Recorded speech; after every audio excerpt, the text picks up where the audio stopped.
Hi, I'm Nicky, Behaviour Manager at Cats Protection, and today we're going to be talking about mischievous Moggies, or more specifically, how we can get our cats to engage in some feline fun. So play is really important, not only for the kittens, but for all of our cats, including elderly cats too. It just needs to be modified for them if they're a little bit older and maybe a bit stiff. It's really important for mental stimulation, physical exercise, and it's great bonding as well between owners and their cats. So different types of play that we can consider will be something like a cat and a mouse, although this one's a fish, and sort of moving it behind the sofa and then sort of darting it across the floor. Alternatively, you can use something like a fishing rod toy like this, or this one as well with feathers. This is really good. You can wave it around in the air. You can also use it across the floor, and I find that most cats like this style of play, particularly because the feathers are not threatening at all, so they're quite good for nervous cats, and there's different ways in which you can play with it.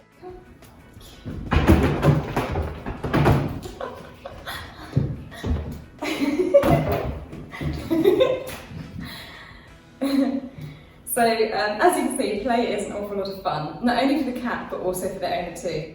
So when thinking about different types of play, it's all about thinking about your cat's personality and what appeals to them.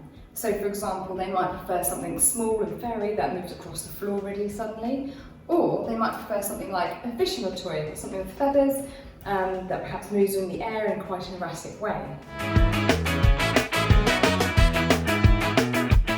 There's lots of different toys out there, but not all of them are completely suitable for your cat. For example, whilst the laser pen toys can be quite popular with cats, they can't really catch that red dot, so it can cause frustration. And therefore it's really important to always end a play session on a physical toy that they can kind of catch and kill if you like. Another thing that's a lot of fun is feed enrichment. This is providing food in a way that's more mentally stimulating than just in a bowl. So something simple like this feeding ball, for example, where you just simply put a few biscuits inside.